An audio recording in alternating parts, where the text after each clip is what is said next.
सर्वमंगल मांगल्ये शिवे सर्वार्थ साधिके शरण्ये त्र्यंबके गौरी नारायणी नमस्तुते। 29 जून रोजी वटसावित्री वटपौर्णिमा आहे।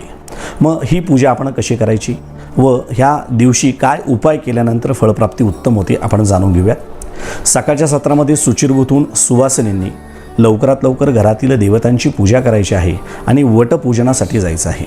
त्याबरोबर आपण एक सुंदर असं ताट ज्यामध्ये हळद कुंकू असेल, फुलं असतील, अक्षदा असेल आणि वडाभोवती फेरी मारण्यासाठी दोरा असेल तो घेऊन जायचा आहे आणि आंब्याचा नैवेद्य दाखवायचा आहे।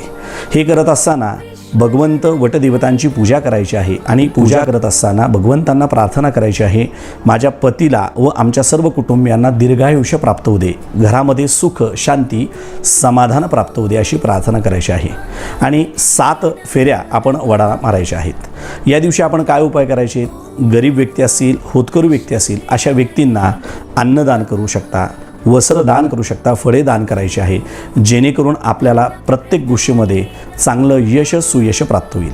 मग या दिवशी काय नामस्मरण करायचे आहे तर ओम नमो भगवते वासुदेवाय नमः हा विष्णूंचा जप आपण त्या दिवशी करायचा आहे। त्याचप्रमाणे ओम नमः शिवाय किंवा महामृत्युंजय जप आपण मनापासून केला तरी आपल्या मनातील हेतू संपन्न होईल। या दिवशी भगवंतांच्या विष्णुदेवतांची प्रार्थना करायची आहे आणि भगवंतांना प्रार्थना करून सांगायचं आहे, कुटुंबाचं सौख्य अबाधित राहू द्या, सर्वांना सद्बुद्धी द्या व चांगल्या विचाराने आचाराने आम्ही एकत्र राहू द्यात। उद्या दिवसभर म्हणजे 29 तारखेला दिवसभरामध्ये विशेष सकाळच्या सत्रामध्ये शुचिर्भूत होऊन पूजन करायचे आहे।